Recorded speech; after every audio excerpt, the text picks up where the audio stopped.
清明节，闺蜜要回家祭祖，让帮她喂猫，我好心帮忙，她却诬陷我偷她金手镯。欣然，我一直把你当好姐妹，你就算家里穷也不能偷我东西啊！最近金价那么高，我那金手镯有100克呢。男友也出来作证，他平时不就喜欢小偷小摸，一定是他偷的。我百口莫辩，从此背上小偷的骂名，就连我的辛苦设计出来的成果，也被男友说是抄袭他的设计，求告无门。精神恍惚的我被迎面而来的大卡车撞死。死后我知道闺蜜根本没有金手镯，她联合男友诬陷我，就是为了抢我的设计成果。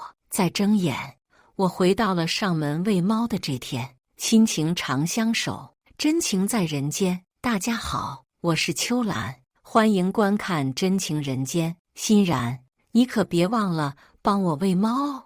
耳畔手机里熟悉的声音让我浑身一颤，眼前熟悉的环境瞬间让我意识到我重生了。重生在给闺蜜喂猫的这一天，我急忙收回已经放在门把手上的手，后怕地撤退2步。前世就是因为我来给闺蜜喂猫，被她诬陷我偷了她的金手镯，最终落得个惨死的下场。幸好这次我还没有进门，事情还有转机。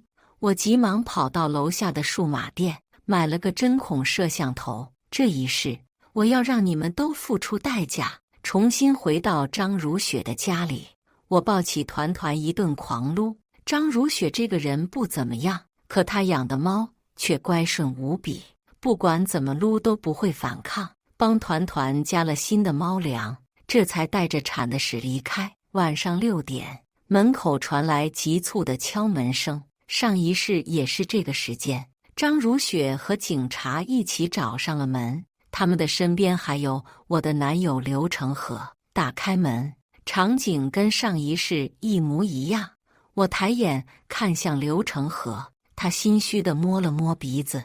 张如雪提出让我帮她喂猫的当天，我便询问了刘成河：成河，周末你跟我一块去如雪家喂团团呗？你不是也很喜欢猫吗？我凑到刘成河身边，笑着问他说：同事们都知道我跟刘成河是情侣关系，听到我这话都开始起哄。成河，小谢都开口了，你就配人家去呗。王姐调侃出声。我故作害羞地看着刘成河，等待着他的回答。刘成河讪笑2声，我周末要回老家祭祖，欣然你就自己去吧。可回老家的他，现在竟然和张如雪一起出现在我家门口，思绪回笼。我故作疑惑地问道：刘成河，你不是回家祭祖了吗？他眼神闪躲，看向张如雪：警察叔叔，就是这个人偷了我的金手镯。张如雪指着我，义愤填膺道：我那手镯足足有100克，价值7万块。欣然，我一直把你当好姐妹，你就算家里穷也不能偷我东西啊！上一世我的听到这话，立马慌了神，陷入了自证中。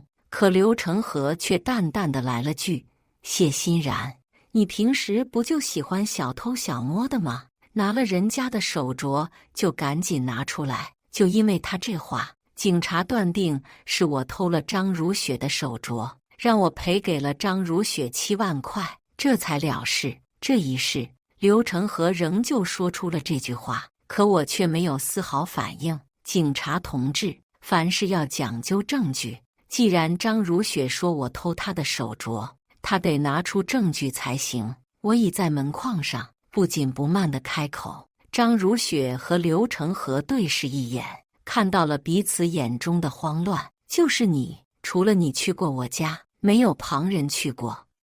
张如雪提高声音，一口咬定是我做的，缓缓勾起嘴角，皮笑肉不笑地看着他。你没有证据，我有。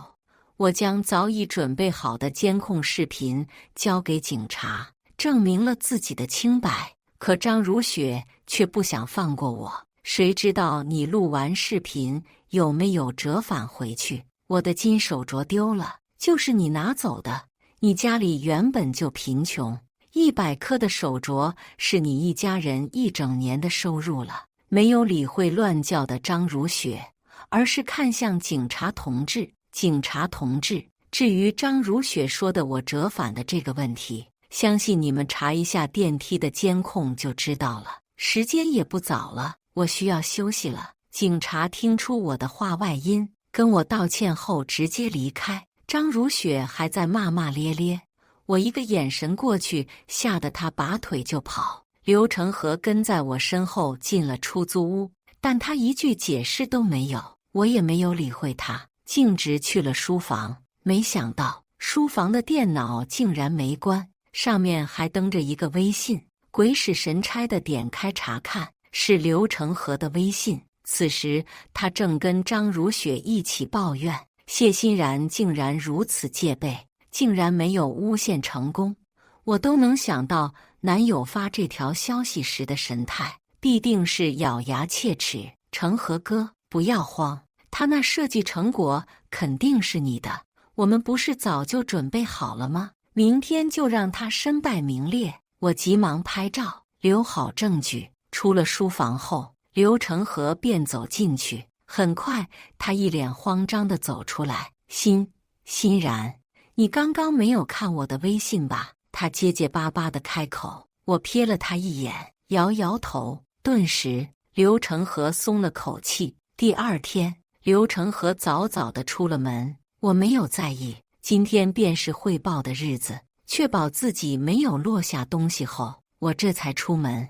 刚到公司没多久，领导便将我们召集到了会议室。今天是谢欣然展示自己设计成果的日子，这设计可是要拿去参赛的。谢欣然，你准备好了吗？领导一脸严肃地看着我，我急忙点头。得到允许后，我便开始讲解自己的设计。等我讲解到一半时，刘成和突然打断：欣然，虽然你是我女朋友，可你也不能直接照抄我的设计啊。他的眉头皱在一起，一脸痛苦地看着我。听到刘成和的这话，领导立马变了脸：谢欣然，你怎么能偷成和的设计？果然，没有查明来历的人就是不老实啊！老板厉声道。我知道领导为什么说这话。刘成和和张如雪进公司都是带着著名设计师 X 举荐信，而我却是通过了层层考核才进入公司。领导，公司现在什么阿猫阿狗都能进来了吗？张如雪无奈地叹口气。听到这话，领导立马慌了神，他刚要开口，便被我给打断。我不慌不忙地开口：领导，我有证据。所有人的目光都投向我，我淡定从帆布包里拿出移动硬盘。我有个习惯，那便是设计的时候会留痕，所有的设计过程都在这个硬盘里。打开硬盘的那一刻，里面却是一片空白。我下意识地看向了刘成和，他知道我有留痕的习惯，并且我的硬盘一直都放在书房。昨天他进书房的时候，肯定对我的硬盘动了手脚。心虚的刘成和再次摸了摸鼻子，随后他面不改色道：欣然，这一次我就原谅你，不能再有下一次了。可我却被老板臭骂一顿，连这点设计都能抄袭，人品肯定不怎么样。张如雪眼神一闪，添油加醋道：领导，谢欣然周末帮我喂猫，还偷走了我一个金手镯呢。谢欣然，你原来是个惯犯，赶紧滚出去！我公司不要你这种小偷。我看向领导，真情实意地问他：领导，你确定吗？滚！离开会议室时，我听到领导谄媚的声音：刘成和，下周的设计大赛，你就带着你的作品去参赛吧。转眼就到了设计大赛当天。刚走进设计大赛现场，熟悉的声音便从身后传来：谢欣然，是张如雪。下意识地皱起眉头，我不想跟他有接触。立马加快了步伐。谁知张如雪却不依不饶，她紧紧拉住我的衣袖，回头看去，她的身边站着刘成河。谢欣然，你偷偷溜进来干什么？张如雪厉声斥责我，她的声音吸引了其他前来参赛的选手，大家的视线都落在了我身上。你一个偷别人金手镯、剽窃别人设计的人，还有脸出现在这里？怕不是偷了旁人的入场券才进来的吧？我用力拽出自己的衣服，不想搭理张如雪，我快步离开。可张如雪却不打算就这样放过我。主办方在哪里？这里有个人偷溜进来，还不赶紧把人给赶出去！张如雪大声叫嚷着，刘成河也是一脸不赞同地看着我。欣然，你偷我的设计，被公司开除，算是得到了应有的惩罚。况且我不打算跟你计较了，可你现在出现在这里，实在是太不应该了。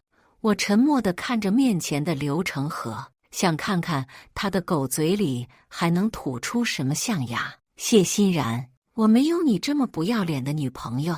当着大家的面，我宣布我们分手了。听到刘成河的这话，张如雪面露欣喜，其他围观的选手也纷纷向刘成河表示祝贺。这位兄弟分得好，有这么个女朋友，实在是降低你的身份。刘成河赞同的点点头。欣然，你该不会是想见一下 X 的真面目，所以偷溜进来的吧？刘成河一脸狐疑地看着我，你就死心吧啊 ！X 最看不上的就是偷窃之人。旁人听到这话，纷纷开始恭维刘成河。你认识 X 吗？刘成河一脸骄傲，那是自然。当初我能进入公司，还是靠着 X 举荐信呢。我看着被吹捧到天上的刘成河，冷笑一声，他该不会是忘记他的举荐信是谁给他的吧？主办方的人终于赶了过来，你们怎么这么慢？张如雪不耐烦地开口，如果让这种人污了 X 的眼，你们担待得起吗？刘成河随即附和，他们都没看到主办方慌了的神色。主办方快步来到我面前，冲着我点头哈腰，一脸恭维。X， 您能大驾光临，是我们这场比赛的荣幸。此话一出，一片哗然，在场的人下意识地拉开与张如雪和刘成河的距离。张如雪则是一脸的不可置信，这位先生，你在乱说什么？他可不是 X， 他只是一个小偷而已。张如雪扯着主办方的衣服，急忙提醒，可主办方直接甩开了他的束缚，看都没看他一眼。他不是 X， 难道你是吗？主办方冷声对张如雪说。张如雪一愣，显然没想到主办方会这样对他，可他强撑着脸皮，依旧要拆穿我。我不是 X， 可这个女人肯定不可能是 X。她死死地盯着我，咬牙切齿道。我的身边瞬间围满了前来恭维的人，我下意识地皱起眉头，后退2步。主办方看出了我的不悦，急忙喊来保镖维持秩序。X， 我们给您准备了专用的休息室，请您跟我过来。主办方恭恭敬敬地对我说道。我点点头，刚要跟上主办方的步伐，却被人一把拉住。刘成河双目充血，目眦欲裂地看着我。欣然，你是 X？ 他不确定地问道。我满意地欣赏着他变色龙般的脸色，心里异常的爽。张如雪却上前挽住刘成河的胳膊。成河，他怎么可能是 X？ 我跟他做了这么多年的朋友，他是 X 怎么可能不告诉我？你别被他给骗了啊！是啊，我确实没有告诉张如雪，只因我知道张如雪这个人极度诚信。倘若他知道我这个农村出来的孩子成了设计圈数一数二的人物，他会成宿的睡不着。为了他的健康着想，我依然是没有把真相告诉他。可没想到我的一片好心，却换来了他的背叛。成河，你忘记了吗？当初 X 给我们送来推荐信的时候，明明是个男人啊，怎么可能是谢欣然呢？原本一脸痛苦的刘成河听到张如雪的这话后，逐渐缓了过来。对，你说的对 ，X 明明是个男人。刘成河自言自语道。周围的其他人将两人的对话听得一清二楚，他们现在也开始怀疑我 X 的身份。这时候，不远处走过来一个男人，张如雪双眼放光，他戳了戳刘成河，成河 ，X 来了。刘成河肃然起敬，看向男人的眼神全是敬畏。他整理下西装，待男人经过的时候，伸出右手。可男人看都不看他一眼，径直掠过他，走到我身边。X 都处理好了。男人毕恭毕敬地站在我身边，我点点头，视线扫过张如雪和刘成和两人，他们仿佛石化了一般，站在原地一动不动。各位，这是我的助理小王，有什么想问的可以问他。说完后，我便跟着主办方的人来到了休息室。比赛现场，刘成河抽到的是第一个上台。刚上台，他特意看了一眼的名字，待他看清我面前摆着的是 X 时，他明显就慌了。我看到他用祈求的目光看着我，似是在求我放过他。他吞咽下口水，开始介绍他的设计。这是我做的设计，全程我都没有打断他。只见他介绍完以后，长舒一口气。就在各个评委开始打分的时候，我提出了自己的疑惑：请问这位选手，你是不是还没有介绍完？我提醒他说。台下的张如雪立马站了起来：谢欣然，你别以为你是评委你就可以为所欲为，不管怎样都改变不了你偷我金手镯的事实。此话一出，大家都开始议论起来。我示意助理拿出来了警察上门那天的监控。张如雪，我家的电子门锁可是带监控的，你再乱说我不介意送你去吃牢饭。我冷嗤一声。张如雪脸色瞬间惨白，她不敢再乱说，只能悻悻地坐了下去。我站在刘成河的身边，皮笑肉不笑地看着他。刘成河，你介绍完了吗？我又问了一遍。刘成河明显一愣，他压根不明白我的意思。他下意识地点头，反应过来后，他露出了后悔的神情。可为时已晚，你这个设计还可以这样。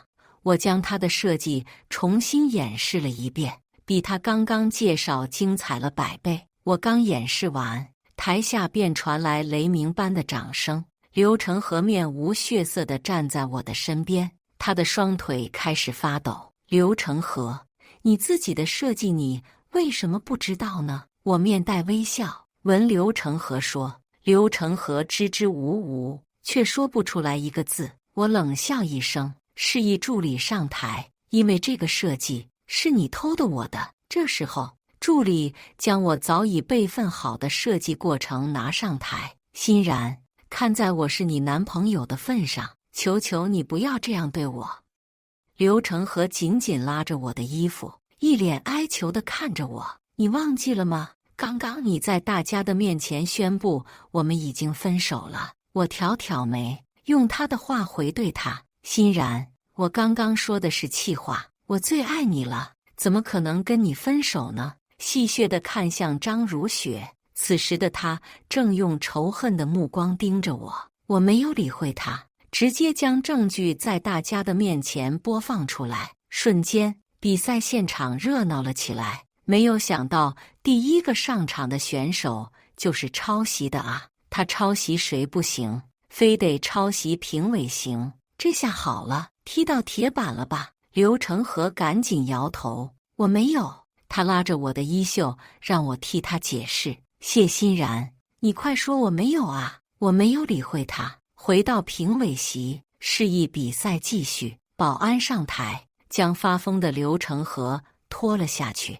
当了一天的评委让我筋疲力尽，回到家时，却在门口看到了一个不想看到的人。谢欣然，这是我跟你一起租的房子，你凭什么把锁给换了？刘成河一看到我，便开始指责我，就算是你不想让我进去，我的物品还在里面，你凭什么换锁？想换锁，最起码要等我把东西都收走吧。我看着义愤填膺的刘成河，只觉得十分好笑。刘成河，你在开什么国际玩笑？这房子你出过1分房租吗？更何况这房子的户主是我，我凭什么让你进去？而且你的东西早在1周前我就给你寄走了，地址还是你给我的，你该不会是贵人多忘事吧？对了，提醒你一句，你给的地址还是张如雪的呢。刘成河听到我这话，身子一踉跄，他立马皱起了眉头。谢欣然，你竟然骗我！当初你明明告诉我房子是租的啊！我冷笑一声，不紧不慢地开口：那是因为我不想伤害你可怜的自尊心。现在你又不是我的谁，我凭什么让你再进来？刘成河跌坐在地上，他赶紧爬起来，他一改刚刚强硬的态度，紧紧抓着我的衣服，苦苦哀求：欣然，是我没有眼光，是我对不起你，求求你给我一次机会好不好？我跟你道歉，我给你下跪，求求你了。说着，他竟然真的要给我下跪。我后退一步，不想让他污了我的眼，不要再来烦我，不然我就要报警了。刘成河却不依不饶，拉着我的手不肯松开。欣然，我真的知道错了，你就原谅我吧。我在设计圈的名声已经臭了，你既然是 X， 那你帮我说句好话可不可以？只要你帮了我，我绝对不会再纠缠你。我微微挑眉，想看看他还能说出什么惊人的话语。你想让我怎么帮你？刘成河似是看到了希望，双眼都开始放光。你就发个声明，说今天的比赛上我只是忘记了怎么操作，你所做的一切都是为了报复我，跟你分手。听到他的这番话，我没忍住笑出了声。没想到还有如此厚颜无耻之人。刘成河，你是不是以为我傻？我这样发声明，不就相当于自己拆自己的台吗？刘成河见我没有上当，眸中闪过一丝狠毒，不过被他很快遮掩了过去。但我却懒得一清二楚，我心里一惊，生怕他对我做出不好的事情。我赶紧给物业打去电话，让物业把这个疯子给赶走。终于只剩下我一个人了。回到家里，我看着熟悉的房间，心中很是感慨，老天爷都看不下去渣男贱女的所作所为，所以才给了我一次重生的机会。这一世，我怎么可能会轻易放过刘成河？我来到浴室，躺在浴缸里，舒舒服服地泡了个澡，疲惫感一扫而空。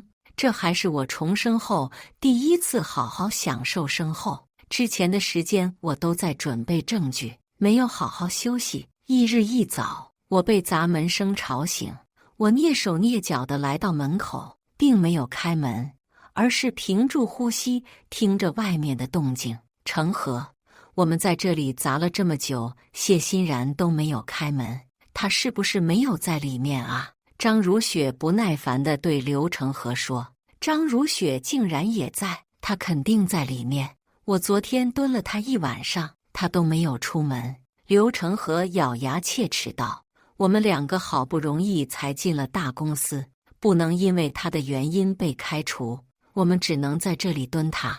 我还得让他帮我把声誉恢复才行，否则我真的完蛋了。刘成河愤愤开口，原来这2个人打的是这个主意，但我怎么可能会让他们如愿呢？我给助理发去信息，告诉他我碰到了麻烦。助理特别给力，他立马就来到了我这边。你们在这里干什么呢？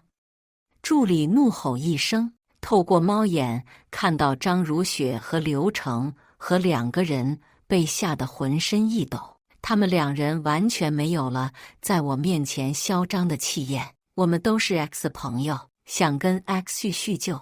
张如雪讪笑2声，对助理说道。助理压根不吃他这一套，厉声斥责道：“你们再不离开，我现在就报警。”他指了指刘成河：“这是昨天那位剽窃选手吧？如果被设计圈的人知道了你不仅仅剽窃，还被抓了起来，你会面对什么样的结果呢？”刘成河的笑僵在了脸上，他不等助理下面的话，直接拉着张如雪离开，待两人彻底没了影，我这才敢开门。X， 我劝你还是赶紧换套房子吧，明明那么多住处，不明白为什么非要来这里。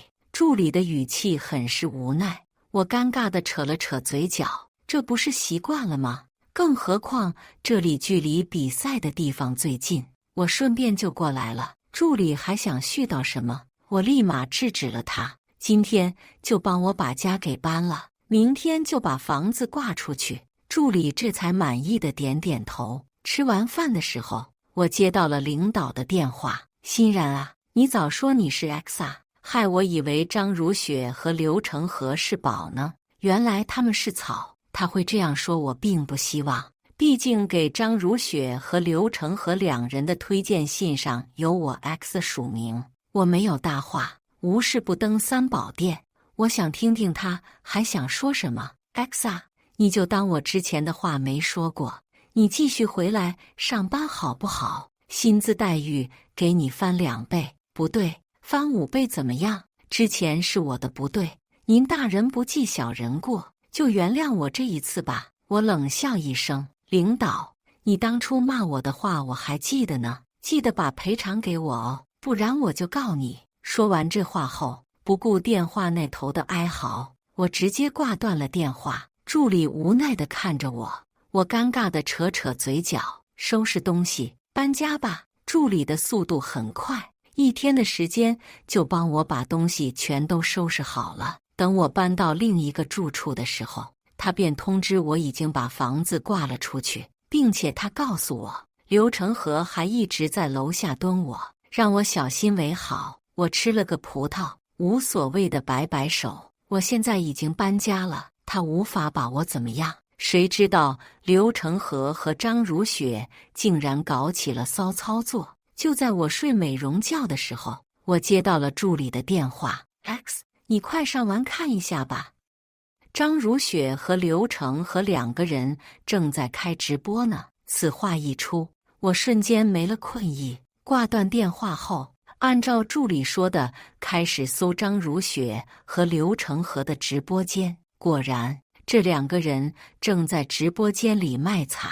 就是那个 X， 他不仅仅偷我女朋友的金手镯，他还偷我的设计。我和他原本是一起租了个房子，共用书房，我的设计都在书房里放着，结果他全都偷了去。看着睁眼说瞎话的2个人，我直接被气笑了。他们是觉得我很好欺负，所以一直欺负我吗？我还找了个当时跟我一起参赛的选手，他能帮我证明。下一秒，直播间里出现了一个熟悉的身影，是比赛那天帮着刘成河说话的那个选手。我能证明刘选手说的是正确的。当时身为评委的利用自己的权利，将刘选手的设计占为己有。有了证人，张如雪和刘成河的话更有了说服力。直播间的观众们开始人肉我的信息。看着这一场闹剧，我心里不由得感慨，他们不会以为那场比赛很小众，所以就没有录像吧？我给助理打过去电话，那天的比赛视频发给我，还有门锁上的监控，全部都发给我。挂断电话后，我看到直播间里已经有人人肉出了我的信息。X 本名叫谢欣然，是一个农村家庭出来的佼佼者，擅长各种设计，并且在设计界是领头羊。张如雪抓住了这段信息里的重点，没错，他谢欣然就是一个农村家庭出来的。一个农村的怎么可能会对设计这么厉害？肯定是偷的旁人的。他就是因为自己是农村家庭，才把我的金镯子偷了。谢欣然，你不仅仅要跟我们道歉，你还要赔偿我7万元。说着，张如雪拿出来了一份发票，上面写着7万元整。只不过这个发票一眼假，他骗一下不懂行的人还可以，可直播间里还是有懂行的人。这位女主播，你的发票不对劲啊！楼上的我看着也不对劲。张如雪和刘成河也发现了这些弹幕，刘成河急忙催促着张如雪把发票收起来。张如雪心虚地将发票收了起来，不再提发票的事情，而是一口咬定我偷了他的金手镯。收集好证据后，我也开了个直播。原本张如雪和刘成河的直播就引起了很大的舆论，现在我一开播，立马涌过来许多看热闹的人。主播，我们也不是无脑的人，只要你有理有据，我们会自己判断的。看到网友的这句话，我心里一暖，原来网上还是有理智的网友存在的。我将所有证据一一摆出，也将警局那边帮我开的无犯罪证明晒了出来。如果刘成河依旧坚持自己是原设计人，他当时为什么没有说出来设计的最大亮点？不可能是因为紧张，毕竟他上台的时候一副信心十足的样子。此话一出，直播间的网友们再次跑到了张如雪和刘成河的直播间。网友们开始质问这两个人 ：X 已经拿出来证据了，你们两个的证据呢？张如雪和刘成河明显慌了神，他们似乎没有想到我会亲自开直播。毕竟在现实生活中，我是一个多一事不如少一事的人。可即便是我不争不抢，也不代表我可以任人宰割啊！我再次放出了一个猛料：刘成河在直播间说和我合租，简直是无稽之谈。他连事实都不敢承认。当初我跟刘成河是情侣，不然我是不会允许一个陌生人跟我住在一起的。还有，他和张如雪能进公司，是因为我给他们两个人写了介绍信。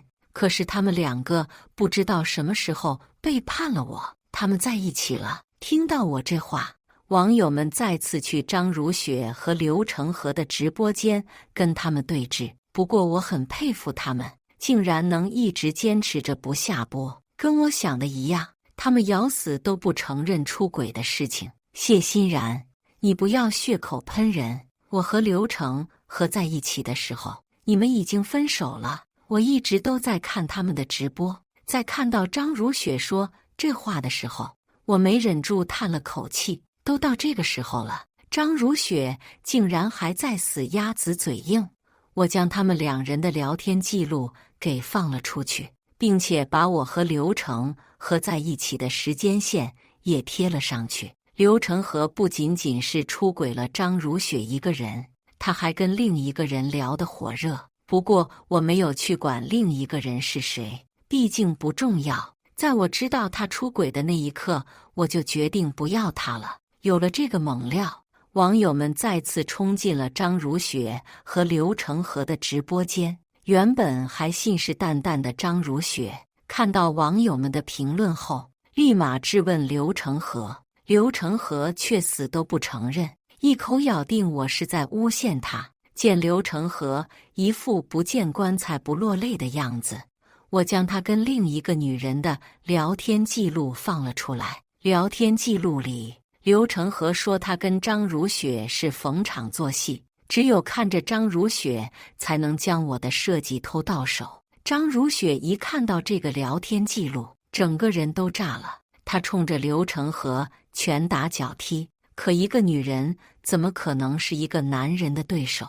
原本还在忍耐的刘成河再也忍不住，冲着张如雪挥起了拳头。幸好他们找来的证人一直都在，他急忙将张如雪救了下来。你们两个够了 ，X 那边放出来的证据都是真的，对不对？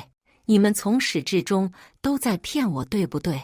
你们还说保证我能进你们的公司，可你们还是凭着 X 推荐信才进去的啊！你们让我得罪了 X， 我以后怎么办啊？吃瓜的网友们听到这话后，都让他把事情说出来。他也没有再藏着掖着，将张如雪和刘成河找他做伪证的事情说了出来。这下张如雪和刘成河被锤得死死的。这时候，我的直播间里多了一条评论：这个女人好眼熟啊，她是不是虐猫啊？到这个评论后，我的心提到了嗓子眼。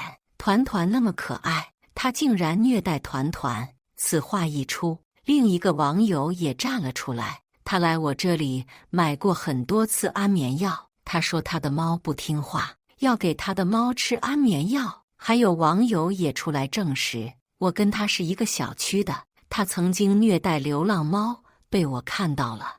我呵斥以后，他才不情不愿地离开。张如雪见自己的罪行被一条条揭露出来，吓得立马关了直播。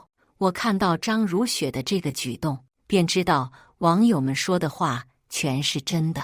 这一次，我拨打了报警电话，警察同志，有人对我造谣诽谤。警察来得很迅速，他们很快锁定了张如雪和刘成河的位置。这两个人竟然是在张如雪的家里直播。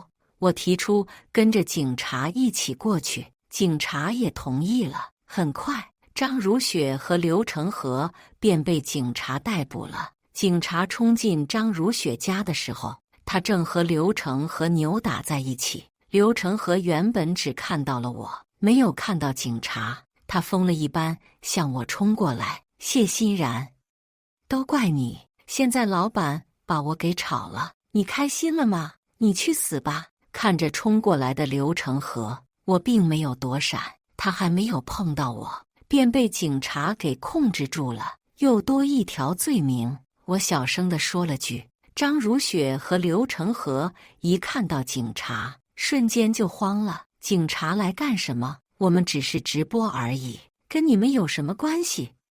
张如雪扯着嗓子大声道：有什么事等去了局子再说。警察不管张如雪说什么，直接将他们两个控制了起来。我满屋寻找团团，却在卫生间看到了熟睡的他。一想到直播间的网友说张如雪给团团吃安眠药，我就恨不得撕了张如雪。我强压着脾气，抱着团团来到警察面前。警察同志，既然张如雪被你们抓起来了，这条猫也没法自己生活，我能不能带走啊？警察同志看了一眼团团，点头同意。没想到你这么有爱心，被警察同志这么一夸，我竟有些心虚。毕竟我来这里就是为了能养团团。将团团抱走后，我第一时间带着他去了宠物医院检查身体。团团吃了大量的安眠药，所以才会一直酣睡。他的身体没有什么毛病，只不过太瘦了，得精心喂养才行。医生说这话的时候，语气中充满了同情。我连忙应声，给团团买了许多猫罐头和猫条。将团团带回家后，我这才知道网友们都很关心团团的现状。我将医生告诉我的情况跟网友们说了一下，大家都在劝我好好对待团团。我肯定会好好对待团团的，我最欢的就是团团了。我回复网友说，网友生怕我会虐待团团，让我每天都要发布一个关于团团的视频。在网友的威逼利诱下，我当上了宠物博主。和团团相处久了以后，我才发现团团根本不像张如雪说的那般调皮。只要团团吃饱喝足后，他便会躺在阳光下懒洋洋地晒太阳。张如雪之所以那样说，怕是他一直都没有让团团吃饱，所以团团对他有敌意。后来有设计比赛再次邀请我去当评委，我毫不犹豫地拒绝了。主办方问我理由，我拍了张团团的照片发过去。我现在是个宠物博主了，我得每天给网友们发团团的视频才行。这下主办方没了声，我继续当起了我的宠物博主。不得不说，团团真怪。感谢大家的观看。